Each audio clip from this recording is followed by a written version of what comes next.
تو جب اس کو راضی کرنا زندگی کا مقصد نہیں رہا، یا ہماری زندگی کی ترجیحات میں نہیں ہے. ہماری زندگی کی ترجیحات کیا ہیں؟ اچھا کھانا، اچھا پہننا، اچھی سواری، اچھا گھر، پسند کی شادی، گھومنا پھرنا، یہ ہماری ترجیحات ہو گئے. ان سب کاموں میں میرے اللہ کو کیا پسند ہے؟ کما تو رہا ہوں، لیکن میرے اللہ تعالیٰ کو یہ کمانا پسند ہے، یہ زندگی میں نہیں رہا. تو اللہ تعالیٰ کی پسند ہماری زندگی کی ترجیح نہیں رہی. تو جس کو اللہ کی پسند اس کی زندگی کا مقصد نہیں ہوگا، تو اس کو وہ یہ جاننے کی کوشش نہیں کرے گا کہ وہ کس چیز سے راضی ہوتا ہے. تو ہم سے کوتاہی یہی ہوئی. اب کیا ہوا کہ ہم نے یہ جاننے کی کوشش نہیں کی کہ رشتہ داری کتنی اہم ہے، اس صلہ رحمی اللہ کو کتنی پسند ہے، قطع رحمی اللہ کو کتنی ناپسند ہے. جب اللہ کی پسند کی فکر ہوتی تو یہ بات ہوتی، اور جس کے دل میں فکر ہوگی وہ یہ بھی جاننے کی کوشش کرے گا کہ یہ جو اللہ کا حکم ہے اس کس طریقے سے پورا ہو. اب صلہ رحمی اللہ تعالیٰ کا ایک حکم ہے، اس کا طریقہ کیا ہو؟ وہ باریکیوں میں جائے گا، وہ گہرائیوں میں جائے گا، وہ علماء کی قدر کرے گا، وہ علماء سے پوچھے گا میرا یہ عمل قطع رحمی میں تو نہیں آتا، میرا یہ معاملہ قطع رحمی میں تو نہیں آتا، اس پر مجھے قطع رحمی کا گناہ تو نہیں ہوگا، اس پر میرے اللہ مجھ سے ناراض تو نہیں ہو جائیں گے. بہرحال اپنی اولادوں کو، اپنی نسلوں کو سکھانے کی سب سے اچھی چیز یہ ہے کہ ہم ان کو صلہ رحمی سکھائیں، ہم جڑنا سکھائیں، کامیاب انسان بن جائیں گے. ہم ڈگریاں پکڑا رہے ہیں، ڈگری سے کیا ایک بچے کو یہ سمجھ میں آ جاتا ہے کہ مجھے اپنے ماں باپ کے ساتھ کیسے رہنا ہے؟ ڈگریوں سے کوئی اچھا شوہر بن سکتا ہے؟ ڈگریوں سے کوئی اچھا پڑوسی بن سکتا ہے؟ ڈگریوں سے کوئی اچھا خوش اخلاق بن سکتا ہے؟ نہیں بن سکتا. کسی نے کہا اپنے بچے کو صرف کھانا کمانا مت سکھاؤ، یہ تو جانور بھی سکھا دیتے، چڑیے بھی سکھا دیتی ہے، اور سانپ اور بچھو بھی سکھا دیتے ہیں کھانا کیسے، شکار کیسے کرنا ہے. کھانا کمانا مت سکھاؤ، اپنے بچوں کو تعلقات نبھانا سکھاؤ، کامیاب بن جائیں گے. بیٹا بولتے کیسے ہیں کسی سے؟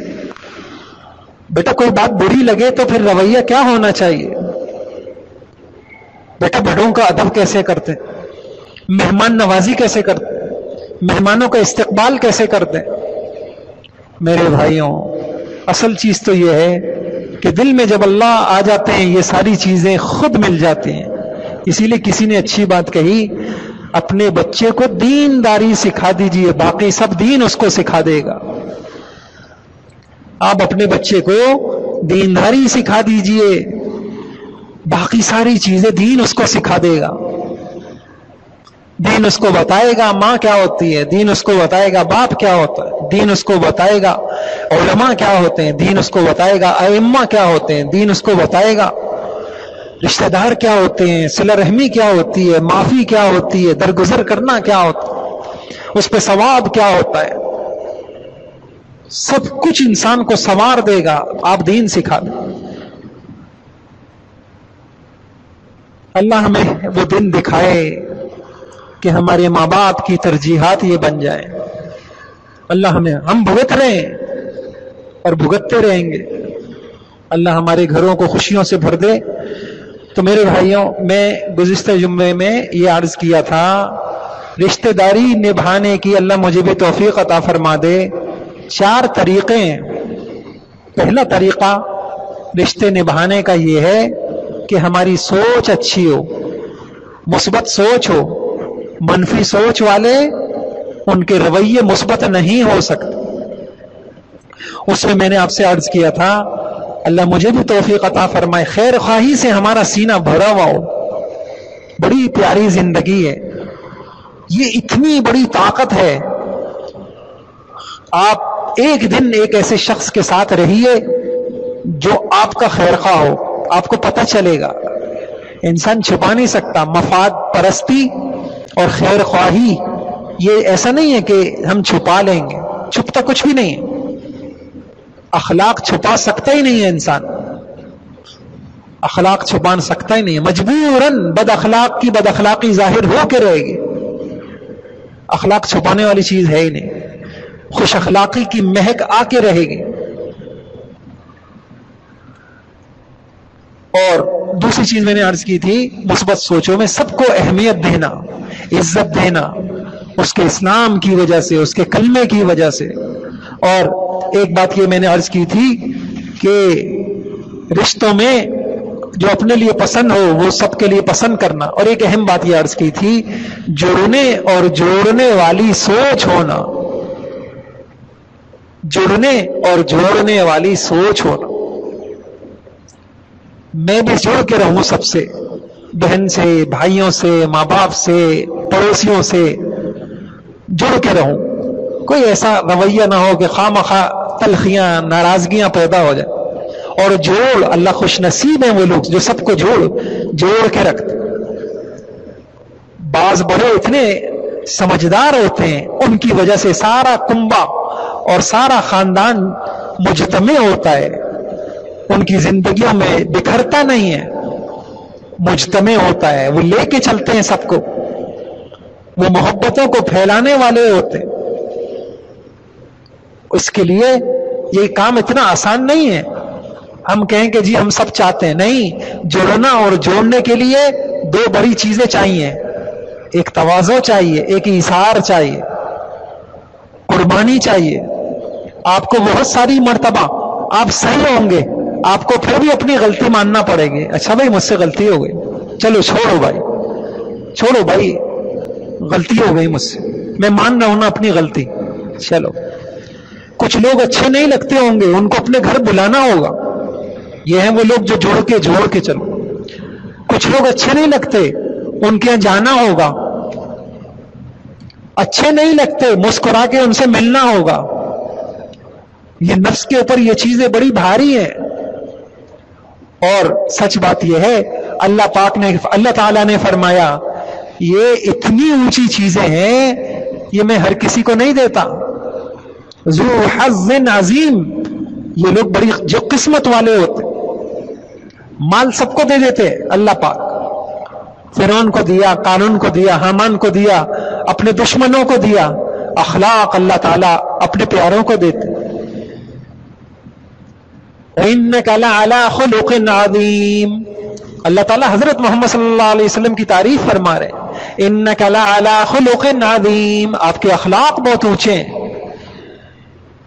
قیمت ہے اللہ تعالیٰ کے یہاں میرے بھائیوں اخلاق کی، اللہ مجھے بھی دے دے، ہماری نسلوں کو دے دے، ہماری اللہ تعالیٰ آپ سب کو عطا کر دے، آپ کی اولادوں کو عطا کر دے۔ کاش کہ ہم ایک ایسے معاشرے میں ہیں جہاں یہ چیزیں بے قیمت ہیں۔ نہیں، یہ بتاؤ تمہیں کمپیوٹر کے کورس کتنے آتے ہیں، یہ بتاؤ ڈگری دکھاؤ بھائی، اب نتیجہ کیا نکل رہا ہے؟ ہر ایک وبال جان بن رہا ہے، اولاد وبال جان، شوہر وبال جان، بیوی وبال جان، پڑوسی وبال جان، ادارے میں جس کو رکھو کام چور، خیانت، جھوٹ، زندگی تلخ ہو گئی، کہیں کوئی اپنائیت محسوس نہیں ہو رہی، کہیں کسی پر اعتماد نہیں آ رہا۔ جس انسان ہر ایک کے بارے میں یہ سوچ رہے اس کے اپنے مفاد ہیں۔ بیوی اس وقت تک خوش ہے جب تک آپ اس کی خواہش پوری کر رہے ہیں، اولاد اس وقت تک خوش ہے جب تک آپ اس کی خواہشات پوری کر رہے ہیں۔ ایک خواہش اولاد کی پوری نہ کریں، اولاد باپ سے بات نہیں کرے گی، ماں سے بات نہیں کرے گی۔ ہائے ہم کیسے کتنے پست معاشرے میں، اور کتنی جہالت، کتنی نادانی۔ تو جوڑنا اور جوڑنا، یہ بڑے خوش نصیبوں کو اللہ یہ سوچ دیتے ہیں۔ اللہ ہم سب کو یہ سوچ نصیب فرما دے، ہم اس دنیا سے جائیں، ہم رشتے ہم لڑا کے نہ جائیں۔ میں نے پچھلے جمعے عرض کیا تھا، ایک ہے قائنچی اور ایک ہے سوئی، اللہ ہمیں سوئی بنا دے، اللہ ہمیں قائنچی نہ بنائے۔ ذرا بات کوئی ناگوار گزر گئی، ناگواری، لڑائیاں، جھگڑے، عداوتیں، اور میرے بھائیوں ایک منفی سوچ اللہ ہم سب کو بچا لے بدگمانی، بدگمانی، شک، نیتوں پہ حملہ، الزام، یہ ایک سوچ ہے، یہ ایک بیماری ہے، نفسیاتی بیماری ہے. جیسے جسمانی بیماری ہوتی ہے، اس بیماری سے اللہ ہم سب کی حفاظت فرمائے. اتنی خطرناک، کینسر سے زیادہ خطرناک روحانی بیماری ہے یہ بیماری جس کو لگ جائے وہ نہ خود سکون میں رہتا ہے، نہ کسی کو سکون میں رہنے دیتا ہے. اس کے فرشتوں کو بھی خبر نہیں ہوتی، اور اس کے دل میں مقصد چل رہا ہوتا ہے، اس نے یہ اس لیے کیا، اس نے یہ اس لیے کیا، یہ یوں ہے، اس کی نیت صحیح نہیں ہے. ہمیں کیا پتا کس کی نیت کیا ہے؟ رویوں کے مطلب نکالے جا رہے ہوتے ہیں، باتوں کے. کسی نے اچھی بات کہی، آدھا سن کے پورا مطلب نکالنے والے. ہم ایک ایسے معاشرے میں ہیں، آدھا سن کر پورا مطلب نکالنے والے. بات ہماری ہوتی ہے، اس کے مقصد کوئی اور نکالنا ہوتا ہے. بات انسان کی ہوتی ہے اور مقصد کوئی اور نکالنا ہوتا ہے. بدگمانی. اور میرے بھائیوں، اللہ مجھے بھی توفیق عطا فرمائے. ایک بات آپ سے عرض کروں، بیماری اول میں قابل علاج ہوتی ہے، جب بیماری پکی ہو جائے تو پھر مشکل ہو جاتے ہیں. ادھر توجہ کر لے. بیماری اول میں قابل علاج ہوتی ہے. اس لیے اگر آپ نے محسوس کیا، اور انسان کتنی مرتبہ یہ محسوس کرتا ہے، آپ خود دیکھ لیجئے گا. یہ ایک ہفتہ آپ دیکھیے گا. بعض اوقات ہم کوئی رائے قائم کر لیتے ہیں سامنے والے کے بارے میں، اور 2 منٹ کے بعد ہمیں پتہ چلتا ہے کہ یار نہیں ایسا نہیں تھا. اگر یہ چیز پیدا ہو رہی ہے تو آدمی اللہ سے توبہ کرے، معافی مانگے، اللہ مجھے اس بیماری سے نکال دے. بدگمانی اگر آج 1 مرتبہ ہوئی ہے اور ہم نے پرواہ نہیں کی تو کل 2 مرتبہ ہوگی. منفی سوچ پھر پرسوں 3 مرتبہ ہوگی. اور اللہ ہماری خواتین کے حال پہ رحم فرمائے. جتنے گھر اجڑ رہے ہیں اس میں بد زبانی، بدگمانی، بد زبانی، بدگمانی، یہ 2 ایسے عیب ہیں، یہ 2 ایسی بیماریاں ہیں کہ یہ سارے تعلقات کو کاٹ کے رکھ دیتی ہیں. جس گھر میں یہ 2 چیزیں پیدا ہو جائیں، بدگمانی، بد زبانی، ہر تعلق کو کاٹ کے رکھ دیتی. اور ایک منفی سوچ ہے انتقامی سوچ. جن کے پاس زندگی کے اونچے مقصد ہوتے ہیں ان کے پاس انتقام لینے کے لیے وقت نہیں ہوتے. جن کے پاس سوچ کا صحیح مصرف ہوتا ہے میرے بھائیوں، ان کے پاس یہ وقت نہیں ہوتا اس نے یوں کیا تو ہم یوں کریں گے. ان کے پاس یہ کام نہیں ہوتا. اللہ ہمیں معاف فرما دے. ہم نے جو ہمارے 3 بڑے کام تھے، دین سیکھنا، دین پہ عمل کرنا، دین پھیلانا. جب ہم نے اپنی سوچوں کو، اپنے اوقاتوں کو ان 3 کاموں پہ لگانا چھوڑ دیا تو بہت سی بیماریاں ہمارے اندر آ گئی. ہم مقصد سے ہٹ گئے. ہم دنیا میں کیوں آئے تھے؟ ہم اللہ کے قانون کو، اللہ کی شریعت کو، اللہ رسول کے حکموں کو سیکھتے ہماری زندگی کا اکثر وقت اس میں گزرتا. سیکھ رہے ہیں. اور نمبر 2 عمل کر رہے ہیں. جو سیکھا اس پہ عمل کر رہے ہیں. اور پھر جو سیکھا اس کو پھیلا رہے ہیں. ان 3 کاموں پہ اگر ہماری زندگی لگ رہی ہوتی تو پھر ہمارے پاس وقت نہیں ہوتا انتقام لینے کے لیے. اور اگر ہم اپنی اولادوں کو، اپنی خواتین کو مشغول کر دیا ہوتا ان 3 کاموں میں تو ہماری وہ خواتین کو لڑنے لڑانے کی فرصت نہیں ہوتی. کسی نے بڑی اچھی بات کہی، یہ کتنی بد تہذیبی ہے، کسی سے ایک بات میں اختلاف ہو جائے تو انتقاماً اس کی ساری باتیں غلط ہو جائیں. ایک اختلاف پر بس انتقام شروع ہو جاتا. امام صاحب سے ایک بات ناراضگی ہو گئی، بس اب امام صاحب کی عزت بھی حلال ہو گئی، آبرو بھی حلال ہو گئی، غیبت بھی حلال ہو گئی. کسی سے ایک بات میں اختلاف ہو جائے، اس کی ساری خوبیوں میں پانی پھر جائے. یہ ایک سوچ ہے انتقامی سوچ، انتہائی خطرناک سوچ. اس لیے اس کا بہترین علاج یہ ہے، سب چیزوں کا علاج تو اپنی اصلاح کی فکر ہے. اللہ مجھے ایک اچھا انسان بنا دے، یہ فرض کر لینا کہ میں اچھا ہوں، یہ سب سے بڑی بیماری ہے. اسی لیے جو لوگ اپنے کو 100% صحیح سمجھتے ہیں ان کے ساتھ چلنا بہت مشکل ہے. جو لوگ اپنے آپ کو 100% صحیح سمجھتے ہیں، اور اس کی نشانی کیا ہے؟ اس کی نشانی یہ ہے، آپ کوئی بات کریں گے، کوئی بات بھی کریں، ان کی زبان پہ جواب حاضر ہے. اور یہ مزاج انسانی ہے، اللہ سے زیادہ کون جانتا ہوگا. وَكَانَ الْإِنسَانُ أَكْثَرَ شَيْءٍ جَدَلًا وَكَانَ الْإِنسَانُ أَكْثَرَ شَيْءٍ جَدَلًا. اللہ کہہ رہے ہیں انسان کا مزاج تاویلی ہے، جدلی ہے، اپنا دفاع کرتا ہے. انسان اپنی غلطی کو صحیح بناتا ہے، اپنی غلطی کے عذر پیش کرتا ہے. بڑے خوش نصیب ہوتے ہیں وہ لوگ میرے بھائیوں جو سوچتے ہیں یار سب مجھے یہ کہہ رہے ہیں تو کچھ تو ہوگا نا میرے اندر، سب غلط ہو میں صحیح ہوں، ایسے کیسے ہو سکتا؟ یہ بھی نشانی ہے. سب آدمی کہہ رہے ہیں، رشتہ دار کہہ رہے ہیں، عزیز اقارب کہہ رہے ہیں، دوست کہہ رہے ہیں یار تم یوں کرتے ہو. انسان سوچ نہیں رہا کہ سب تو غلط نہیں ہو سکتے، ہوگا نا میرے اندر یہ بات. ہمارا معاملہ کیا ہے؟ ہمارا معاملہ یہ ہے، ہم اپنی غلطیوں کے بہترین وکیل اور دوسرے کے غلطیوں کے جج ہوتے ہیں. اپنی غلطیوں کے بہترین وکیل ہوتے ہیں، وکیل صفائی. نہیں میرا مقصد یہ تھا، نہیں میرا مقصد یہ تھا، نہیں میرا اپنی بڑی سی بڑی غلطی کو یہ کہہ کے صاف کر دیتے میرا مطلب یہ تھوڑی تھا، میری غرض یہ تھوڑی تھی، میں تھوڑی کہہ رہا تھا. گالی بھی دے کے ہم کہیں گے میرا مطلب یہ تھوڑی تھا. اپنی غلطیوں کی وکالت اور دوسروں کی غلطیوں پہ فیصلے سنا رہے ہو.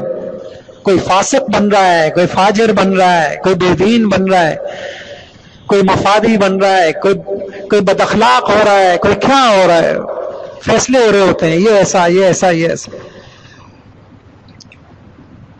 تو بھائیوں اللہ ہی ہمیں انسان بنا دے، اللہ ہمیں اچھا مسلمان بنا دے، اللہ ہمیں حضور کا اچھا امتی بنا دے. وقت کم ہے ہمارے پاس میرے بھائیوں، وقت کم ہے. عنقریب عدالت لگے گی، فیصلے دل پہ ہوں گے، فیصلے دل پہ ہوں گے. کیسا دل لے کے آئے ہو؟ مثبت سوچے تھی، منفی سوچے تھی. اپنی بدگمانیوں کی دلیلیں دینی پڑیں گی. کیسے ہم نے کسی کو فرض کر لیا یہ ایسا یہ ایسا، کیا دلیل ہے؟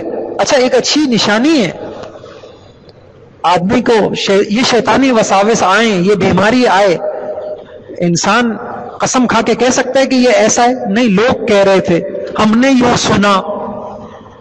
اپنے آپ سے انسان بولے کیا میں اس بات پہ خدا کی قسم کھا سکتا ہوں کہ واقعی اس نے ایسا کیا ہے، یا یہ ایسا ہے، یا اس کی نیت یہ ہے؟ یقیناً ہم میں سے 99 باتیں ایسی ہوتی ہیں، 100 میں سے ہم اس پہ قسم نہیں کھا سکتے. تو پھر ہمارے پاس دلیل کیا ہے کسی کو غلط سمجھنے کی، سوائے اس کے کہ ہم نفسیاتی بیمار ہیں؟ میرے بھائیوں وقت ہمارے پاس بہت تھوڑا ہے، قبر کا گھڑا ہے، آگے اندھیری رات ہے، اللہ کے بارگاہ میں حاضری ہے. وحصل ما فی الصدور، دل سامنے لائے جائیں گے.